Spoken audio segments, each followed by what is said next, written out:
இயேசுவிலே பிரியமான சகோதர சகோதரிகளே, உங்கள் எல்லோருக்கும் ஆண்டவராகிய இயேசு கிறிஸ்துவின் பெயரால் காலை வணக்கங்கள் மற்றும் வாழ்த்துக்கள். நான் உங்கள் அகஸ்டின் வேதியன்.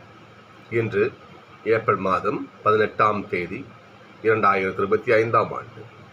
ஆண்டவரின் மடியில் 5 நிமிடங்கள். இன்றைக்கு நாம் ஆண்டவருடைய திருப்பாடுகளின் வெள்ளியினை கொண்டாடுகிறோம். ஆண்டவராகிய இயேசு கிறிஸ்து சிலுவையை ஒரு படைக்கலனாக கொண்டு இந்த உலகத்தை ஜெயித்த நாள் என்று. சண்டைக்கு போருக்கு போறாங்கன்னா கையில் வாளோடும் ஒரு ஆயுதத்தோட போவாங்க. ஆனால் நம்முடைய ஆண்டவர் இந்த பாவத்திற்கும் இறை வாழ்க்கைக்கும் நரகத்திற்கும் மோட்சத்துக்குமான இந்த சண்டையிலே போரிலே இறைமகன் இயேசு சிலுவையை கொண்டு ஜெயித்தார். அப்படி சிலுவையை கொண்டு வெற்றி பெற்ற நாள் என்று. இந்த நாளிலே சோகமாக இருக்கக்கூடாது. பவுல் சொல்லுவார் 1:15 சாவே உன் வெற்றி எங்கே, சாவே உன் கொடுக்கு எங்கேன்னு கேட்பார். ஏனென்றால் கடவுள் எப்பொழுது இறந்தாரோ, மனித பார்வையில சொல்றேன், மனித பார்வையிலே அவர் இறப்பினை தழுவினாரோ அந்த வினாடியே சாவு ஒழிந்தது. அப்ப பாருங்க, இந்த பெரிய வெள்ளி இறைமகன் இயேசு சாவை ஒழித்த நாள். அப்ப நம்மளாம் சோகமெல்லாம் இருக்கக்கூடாது, மகிழ்ச்சியா இருக்கக்கூடிய நாள் இன்னைக்கு. எஸ்ஐயா 52 தந்தையான கடவுள் இவ்வாறு சொல்லுவார். 52:3 ஆண்டவர் கூறுவது இதுவே, விலையின்றி விற்கப்பட்டீர்கள், பணமின்றி மீட்கப்படுவீர்கள். சாதாரண வார்த்தை கிடையாது இது. விலையின்றி விற்கப்பட்டீர்கள். நீங்க எனக்கு எதிராக இருந்தீங்க, நான் எவங்கிட்டையும் காசு கொடுத்து காசு வாங்கிக்கிட்டு உங்களை விற்கல, நான் தண்டனையா அனுப்பிச்சு விட்டேன். அப்படியே விலையின்றி விற்கப்பட்டீர்கள், பணமின்றி மீட்கப்படுவீர்கள். அந்த வார்த்தையை தந்தையாக இறைவன் இன்று நிறைவேற்றினார். தன்னுடைய ஒரே மகனை இந்த உலகுக்கு அனுப்பி தன் மகனுடைய இறப்பினால் நமக்கு எந்த விலையும் அவர் கேட்கல, பணமின்றி நம்மை மீட்ட நாள் என்று. லேவியர் ஆகமத்தில் 16ஆம் அதிகாரத்தில் ஒரு ஒரு ஒரு பகுதி வாசிக்கலாம். மிக மிக முக்கியமான பகுதி. யூதர்கள் சில விழாக்களை ரொம்பவும் கவனமாக கொண்டாடுவாங்க, ரொம்ப கவனம் கொண்டாடுவாங்க. அதில் பாஸ்கா விழா ஃபஸ்ட்டு, அதன் பிறகு கூடார விழா, புளியாத அப்ப விழா, இல்லை அதில் மிக சிறப்பானது பாவ பரிகார விழான்னு கொண்டாடுவாங்க. நீங்கள் லேவியர் 16 வாசிக்கலாம். இஸ்ரேல் மக்கள் தங்களுடைய பாவத்திற்கு கடவுளுக்கு பரிகாரம் செய்வதற்காக ஒரு ஆட்டுக்குட்டி என்ன பண்ணுவாங்க, கொண்டு வருவாங்க. ஒரு பழுதற்ற ஆட்டுக்குட்டி கொண்டு வந்து எல்லாம் அதனுடைய கையை நீட்டுவாங்க. கையை நீட்டி தங்களுடைய பாவத்தை எல்லாம் அந்த ஆடு சுமந்து கொள்வதாக ஒரு ஐதீகம், அவர்களுக்கு நம்பிக்கை. அவ்வாறு செய்து அந்த ஆட்டுக்குட்டியை பலியிடுவார்கள்.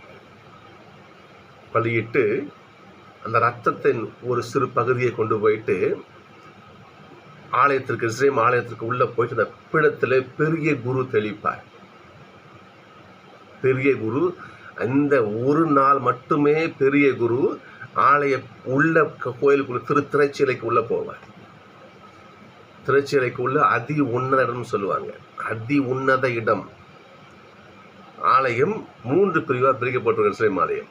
அதி உன்னத இடம், உன்னத இடம், முற்றம், வெளியே வராண்டா அப்படி இருப்பாங்க. அப்போ அந்த அதி உன்னத இடத்திற்கு பெரிய குருவானவர் அன்று மட்டுமே போவார்.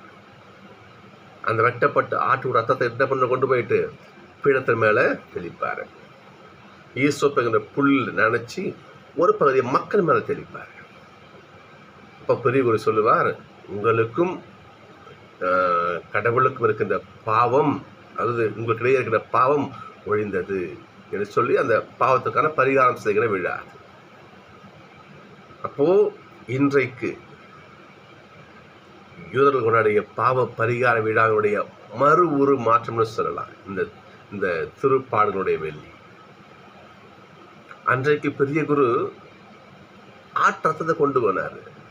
ஆனால் நம்முடைய பெரிய குருவாகிய ஆண்டவர் இயேசு இன்றைக்கு பெரிய வெள்ளியாக இன்றைக்கு தன் ரத்தத்தை எடுத்துக்கொண்டு அவரே பெரிய குரு, அவரே என்ன பண்றாரு, அந்த இடத்துல போறாரு. மக்களுக்கான நமக்கான பாவத்துக்கு பரிகாரமாக இயேசு ஆண்டவர் தன்னுடைய மரணத்தையே தந்தைக்கு காணிக்கையாக கொடுக்கிறார். எப்பேற்பட்ட விழா பாருங்க. இன்னைக்கு முதல் வாசகம் வாசிக்கணும். துன்புறும் ஊழியர் பற்றிய பகுதி அது. அதாவது கடவுளுடைய பிள்ளை, கடவுளுடைய ஊழியர், இது மெசியாவுக்கு அப்படியே பொருந்தும். இதுல மேல ஒரு வார்த்தையே அதுக்கு அற்புதமான, நம் குற்றங்களுக்காக அவர் காயமடைந்தார். நம் குற்றங்களுக்காக அவர் காயமடைந்தார். அவர் பாவமே அறியாதவர், நமக்காக பாவியாக்கப்பட்டார் திருவிழியம் சொல்கிறார். சகோதரர்களே, நம்முடைய குற்றங்களுக்காக இறைமகன் இயேசு பாவியாக்கப்பட்டார். அந்த காலத்துல சிலுவை என்பது ஒரு ஒரு பாவத்தினுடைய அடையாளம். யார் சொல்லுவாங்க, கடவுளுக்கு எதிராக துரோகம் செய்கிறானோ, கடவுளுக்கு எதிராக எவன் செயல்படுகிறானோ அது சொல்லுவாங்க. அது மரமாரத்தில் அந்த அந்த அந்த துரோகத்திற்கு தண்டனை தான் சிலுவை மறந்து கொடுப்பாங்க. சிலுவை ஒரு இழிவான சாவுன்னு சொல்லுவார்கள். ஆனால் இயேசு ஆண்டவர் அந்த சிலுவை, அந்த இழிவான சிலுவையை மீட்பின் சின்னமாக மாற்றினார். மீட்பின் சின்னமாக 1 கொரிந்தியர் வாசிக்கலாம். நம்ம வாசிக்கிற பாருங்களேன். யூதர்கள் அரும் அடையாளத்தை நாடுகிறார்கள், கிரேக்கர்கள் ஞானத்தை நாடுகிறார்கள், தேடுகிறார்கள். ஆனால் நாங்கள் சிலுவையில் அறையப்பட்ட கிறிஸ்துவை பறைசாற்றுகிறோம். அச்சிலுவை யூதருக்கு தடைக்கல்லாகவும், யூதருக்கு அது ஒரு இழிவான ஒரு செயலாக போச்சு. ஏசப்பா யாரும் ஏற்றுக்கலையே, யூதர்கள் அவரை கொண்டு குவிச்சாங்க. அப்போ இயேசு சிலுவை அவர்களுக்கு தடைக்கல்லாக இருந்தது. வாசிக்கிறோம் பாருங்க. அச்சிலுவை யூதருக்கு தடைக்கல்லாகவும் பிறனத்தாருக்கு மடமையாகவும் இருந்தது. ஆனால் ஆனால் எங்களுக்கு அதுவே உயிர் மூச்சு என்பதை போல பவுல் சொல்லுவார். சிலுவைதான் இயேசுவுடைய உலகத்தை மீட்க இயேசப்பா கையில் ஏந்திய ஆயுதம். கொலோசையர்களை இவ்வாறு வரும் பாருங்க, பார்ப்போம். இவ்வாறு கொலோசையர் வரும் பாருங்க. கொலோசையர் 2ஆம் அதிகாரம் 14-15. நமக்கு எதிராக ஒப்பந்த விதிகள் கொண்ட பல கடன் பத்திரத்தை அவர் அழித்து விட்டார். அதை சிலுவையிலேயே வைத்து ஆணி அடித்து அறவே ஒழித்து விட்டார். நம்முடைய பாவங்கள் சிலுவையோடு ஒழிந்து போனது. அந்த திருச்சிலுவை நம்முடைய பாவங்களை அழிக்கின்ற கருவியானது. அதுக்கு பாருங்க, பார்ப்போம். ஒழித்து விட்டார். தம் சிலுவையால் கிடைத்த வெற்றியால் சிலுவையை கொண்டு ஆண்டவர் வெற்றி அடைந்தார். சோழர்களே, சிலுவை என்பது பலருக்கு மடமையாக தோன்றும், பலருக்கு இழிவாக தோன்றும். ஆனால் நமக்கு அது வெற்றியின் சின்னம். இன்றைக்கு திருச்சிலுவையின் பெரிய வெள்ளி. ஒரு சிறு நிகழ்வு சொல்லி, ஒரு கதை, குட்டி கதை நிறைய சொல்லியிருக்கிறேன் நான். இதிலே நிகழ்வில் இறுதியாக சொல்லி நிறைவு செய்கிறேன். 2 பேர் என்ன பண்ணாங்களாம், கோயிலுக்கு போய் பங்கு சாமியார்கிட்ட போயிட்டு, சாமி நாங்கள் ஏதாவது இந்த கோயிலுக்கு ஏதாவது செய்யணும்னு ஆசைப்படுறோம், உங்களுக்கு ஏதாவது தேவைன்னா சொல்லுங்கள் சாமி அப்படின்னு கேட்டிருக்கேன். அப்போ ஃபாதர் சொல்லியிருக்கேன், ஒன்றும் வேணாம்ப்பா, எல்லாம் இருக்குது. இல்லை ஏதாவது சொல்லுங்கள் சாமி, ஏதாவது செய்யணும்னு ஆசைப்படுறோம் அப்படின்னு. சரி, உங்களால் முடிஞ்சா உங்கள் 2 சிலுவை செஞ்சு கொண்டு வாங்க, நம்ம ஆலய வளாகத்தில் பெருசாக சிலுவை அழகாக வைக்கலாம், நல்லாயிருக்கும். சரிங்க சாமி அப்படின்னு என்ன பண்ணுறாங்க, 2 பேரும் கத்தி கொடாரெலாம் எடுத்துக்கிட்டு காட்டுக்கு போகிறாங்க. காட்டுக்கு போயிட்டு பார்க்க நல்லா அற்புதமான மரம், நல்ல நேராக மரம் இருக்குங்க, சும்மரம், நல்லா பச்சை மரம் அழகாக வெட்டி அதெல்லாம் சீவி எல்லாம் கொடுக்கும் சிலுவை அழகாக வச்சு சூப்பராக செஞ்சு என்ன பண்ணுறாங்க, வெயிட் எப்படி தூக்க முடியும், கஷ்டம் இல்லையா, என்ன பண்ணுறாங்க, தூக்க முடியாமல் தூக்கணும் கஷ்டப்பட்டுன்னு வராங்க. 2 பேரும் வராங்க. வருகின்ற பொழுது என்ன பண்ண, கொஞ்சம் தூரம் வருது. வந்த உடனே ஒருத்தருக்கு ரொம்ப கை காலெல்லாம் குடைச்சல் எடுத்துச்சுன்னா வெயிட் இல்லையா, பச்சை மரம் சிலுவை வீடு. அப்போ என்ன பண்ணுறாரு, சிலுவையில் கொஞ்சம் அடிப்பாக கொஞ்சம் கழிச்சு விட்டுறாரு. ஏன்னா அவருக்கு வெயிட்டு தூக்க முடியல, உடம்பு வலிக்குது இல்லை. இன்னொருத்தர் என்ன பண்ணுறாரு, அதை கழிக்கிற சிலுவையை வெட்டி போடல. அப்படி என்ன பண்ணுறாரு, கஷ்டப்பட்டு முடியலனாலும் எப்படியா கட்டி தரம் இழுத்துடும் வராரு, மாட்டுன்னு இழுத்துட்டு வராரு. அவர் இன்னொருத்தர் என்ன பண்ணுறாரு, வராரு, இன்னும் கொஞ்சம் அவர் உடம்பு ஒத்துக்கல, அவருக்கு உடம்பு வலி இருக்குது, சரி இன்னும் கொஞ்சம் கழிச்சிருவோம், இதுக்குள்ள பெருசு, இன்னும் கொஞ்சம் கழிச்சு விட்டுரு. இப்படியே ஒரு நபருடைய சிலுவையுடைய சைஸ் வண்டி இது குறைஞ்சிக்கிட்டே வருது. இன்னொருத்தர் கஷ்டப்பட்டாங்க நான் சிலுவையை கொண்டு போகிறேன். கொஞ்சம் தூரம் போகிறாரு, அந்த இடத்துல பெரிய ஒரு வாய்க்கால் வருது, பள்ளம் வருது. அங்கே அதை வெறும் தாண்டி வந்துட்டாங்க. ஆனால் போகும்போது சிலுவை எப்படி தாண்டிட்டு போகிறது. அப்போ சிலுவை வெட்டாமல் வந்தார், பார்த்தீங்களா, வெட்டாமல் வந்தார் பாருங்க, அப்படியே இழுத்துக்கிட்டு. அவர் என்ன பண்ணார், அந்த அந்த பள்ளத்தில் அந்த சிலுவை அப்படி குறுக்கப்பட்டார். போட்டு சிலுவையில் நடந்து போயிட்டு அந்த பக்கம் போய் சிலுவை அப்படி இழுத்துட்டு போயிட்டார் ஒரு மண் கோயில். இன்னொருத்தர் என்ன பண்ணார், அந்த பள்ளத்தை தாண்ட முடியல, ஏன்னா சிலுவை அங்கே பத்தலை, வெட்டி போட்டார் இல்லையா, சிலுவை அங்கே அவருக்கு பத்தலை, அவர் அங்கேயே தங்கி விட்டார். சகோதரர்களே, ஒரு சிறு ஒரு கதையாக இருந்தாலும் இந்த கதை சொல்லும் கருத்து மிக ஆழமானது. சிலுவையானது இந்த பாவ கடல் என்கின்ற கடலை, அந்த வாய்க்காலை, கால்வாயை கடந்து ஆண்டவருக்கும் ஆலயத்திற்கு செல்ல வழிவகுக்கின்ற மிக பெரும் ஆயுதம் இந்த திருச்சிலுவை. நாம் என்ன பண்றோம், இந்த உலக நாட்டங்களுக்காக, இந்த உலக ஆசைகளுக்காக நாம் என்ன பண்றோம், சிலுவையில் உடம்பு வலிக்குதுப்பா, இவ்வளோ வெயிட் தூங்குறது அவசியம் கிடையாது, கொஞ்சம் கழிச்சு விட்டுரு, எப்படி கொஞ்சம் கழிச்சு விட்டுரு என்று நாம் இந்த உடல், இந்த உலக காரியங்களுக்காக, இந்த உலக இன்பங்களுக்காக நமக்கு வலிக்குதுங்கிற இந்த காரணத்துக்கு நாம் என்ன பண்ணுறோம், ஆண்டவருக்கான காரியங்களை கழிச்சு விட்டுக்கிட்டே போகிறோம். கொஞ்சம் தூக்கி போடு. இப்படியே செல்வோமானால் நாம் எப்படி அந்த வாய்க்காலை, அந்த சிலுவை கடந்து செல்ல பயன்பட்டது, இந்த கழிச்சு விட்டுறது பயன்படலை. நாம் ஆண்டவருடைய இல்லத்திற்கு போக முடியாது, அங்கே தங்கி விடுவோம். சகோதரர்களே, இந்த பெரியவள் நாளிலே திருச்சிலுவை மீட்பின் சின்னம், திருச்சிலுவை மிக பெருமாய். இன்னைக்கு இருக்கிற 3 வாசகமும் இயேசுவுடைய மரணத்தை தான் சொல்லுவோம். இன்னைக்கு மிக சிறப்பாக 2ஆம் வாசகம் நாம் இன்னைக்கு 2ஆம் வாசகத்தில்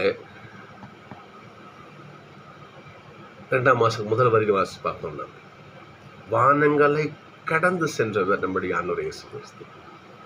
கடவுளுக்கு கீழ்ப்படிந்து பாவம் தவிர அனைத்தையும் ஆண்டவர் செய்தார். தந்தையின் திருவுளம் என்னவோ அது அப்படியே இங்கே வாழ்ந்து காட்டினார். தன் வாழ்க்கையின் தாரக மந்திரமாக கொண்டார். எனவேதான் அவர் பாருங்க பார்ப்போம், வானங்களை கடந்து தந்தை வலைப்பக்கத்தை வீற்றிருக்கிறார். அவர் நாமும் வானங்களை கடந்து, இந்த பாவ பெருங்கடலை கடந்து, இந்த உலக இன்பங்களை கடந்து அவனுடைய திருப்பாதத்தை அடையணுமா, சிலுவை மிகப்பெரிய ஒரு ஆயுதம். ஏசப்பா எவ்வாறு குலசராசிரம் நம்ம ஆண்டவர் இயேசு சிலுவையால் கிடைத்த வெற்றியால் நம்மை மீட்டார். நாம் வாழும் காலத்தில், இந்த காலத்தில் சிலுவையை கையில் பிடிப்போம், வெற்றி வீரராக திகழ முயற்சிப்போம். இறுதியாக இன்னும் ஒரு செய்தி. எப்பவுமே எனக்கு ஒரு பழக்கம் உண்டு, நான் பூசைக்கு போகும் பொழுது பேனாவும் பேப்பரும் என் கையிலேயே இருக்கும். பிரசங்கத்தை அப்போ சொல்கிற விஷயங்கள் நான் அப்படி தக்க ஹின்ஸ் எடுத்து வைப்பேன், குறிப்பெடுத்து வைப்பேன். அந்த பழக்கம் உண்டு. அவ்வாறு ஒரு பிரசங்கத்தை நான் குறிப்பெடுத்து வைத்தேன். எங்களுடைய மறைமாவட்டத்தில் இருக்கின்ற தந்தை பாஸ்கல் ராஜ் அவர்கள் 2019ஆம் ஆண்டு ஈஸ்டர் உயிர்ப்பு ஞாயிறு, உயிர்ப்பு அந்த இரவு திருப்பலி என்று இவர் நிகழ்வை சொன்னார். நான் உங்களுக்கு ஷேர் பண்ணிக்கிறேன். இந்த நாளைக்கு அது பயன்படும். அது யூதர்களுடைய மரபு ஒரு ஒரு ஒரு ஒரு மரபு இருக்குது யூதர்களுக்கு. ஒரு என்னன்னு சொன்னால், யூதர்களுடைய மரபுப்படி ஒருவருடைய சாவு நல்ல சாவா கெட்ட சாவா அப்படி எதை வச்சு முடிவு செய்வாங்கன்னு சொன்னால், 3 விஷயங்களை வச்சு முடிவு செய்வாங்க அவங்க. அந்த பாஸ்கர் ராஜ் இந்த கருத்தை பகிர்ந்து கொண்டார் மறையுரையில். அதை உங்களுக்கு நான் தெரியப்படுத்திக்கிறேன். 3 விஷயங்களை வச்சு இந்த மனுஷன் நல்ல சாவு தான் அவருக்கு, இல்லை கெட்ட சாவுன்னு சொல்லி முடிவு செய்வாங்க. 1, முதிர்ந்த வயதில் இறப்பது. நல்ல சாவுன்னு சொன்னால் நல்ல வயது முதிர்ந்து சாவாங்க, இறப்பு வரும், அப்போ அது நல்ல சாவு 1. 2வது, சந்ததிகள் உருவாக்கிய பின் இறப்பு. தான் வாரிசை எல்லாம் செத்து போகிறது, அது இழிவான சாவு. தனக்கான வாரிசுகளை பிள்ளைகளை பெற்று பிறகு இறப்பது நல்ல சாவு 2வது. 3வது, சொந்த கல்லறை வைத்திருப்பது. தனக்கான அப்படின்னா சொத்து சகத்தோடு தனக்கான கல்லறை, சொந்தமாக கல்லறை இருக்கும் அவங்களுக்கு, தனக்கான சொத்து இருக்கும், அப்படி வச்சுக்கிட்டு இறப்பது நல்ல சாவு. இவையெல்லாம் இல்லை என்றால் அது கெட்ட சாவு. யூதர்களுடைய மரபுப்படி சொல்கிறேன். இப்போ யோசித்து பார்க்கணும். இன்றைக்கு ஆண்டவருடைய திருப்பாடலின் பெரிய வெள்ளியை கொண்டாடுறோம். இந்த 3 விஷயங்களும் ஏசப்பாவுக்கு பொருந்துமான்னு நம்ம சிந்திச்சு பார்க்கணும். முதிர்ந்த வயதில் அவர் இருந்தாரா? 33 வயது இளைஞர். அப்போ ஏசப்பாவோட சாவு இழிவான சாவா? 2வது, சந்ததி உருவாக்கிய பின் மரணம். ஏசப்பாவுக்கு சந்ததி ஏது? இந்த உலகமே அவருடைய பிள்ளைகள் தான், இல்லைங்களா? அப்போ அவருக்கு இந்த உலக காரியப்படி சந்ததி கிடையாது அவருக்கு. 3வது, சொந்த கல்லறை அவருக்கு கிடையாது. அதே மாதிரி அவர் அவர் என்ன பண்ணுற, அவருடைய உடம்பு வாங்கிட்டு போய் அவர் அடக்கம் செய்கிறார். ஏசப்பாவுக்கு சொந்த கல்லறை கூட கிடையாது. அப்போ இது 3 இருந்தால்தான் நல்ல சாவு என்று யூதருடைய கணிப்பு. இப்போ நம்ம யோசிச்சு பார்க்கலாம். அப்போது இது 3ம் இல்லாமல் இறந்த ஏசப்பாவுடைய மரணம் இழிவான சாவா? யோசிச்சு பாருங்க. கிடையவே கிடையாது. சொன்னாங்களே, மனுஷ சிந்தனை வேறு, கடவுளுடைய சிந்தனை வேறு. மனுஷன் இப்படி யோசிக்கிறான். கடவுள் ஏசப்பாவுடைய மரணம் இந்த உலகத்தையே ஜெயித்த மரணம். போல் சொல்வது போல, சாவே உன் வெற்றி எங்கே, உன் கொடுக்கு எங்கே, என் ஆண்டவர் இறந்து உன்னை ஒழிச்சிட்டார் என்று சொல்லி. அப்போ ஆண்டவருடைய மரணம் இந்த உலக பார்வையில் இழிவாக தெரிந்தாலும் நமக்கு வெற்றியின் சின்னம்.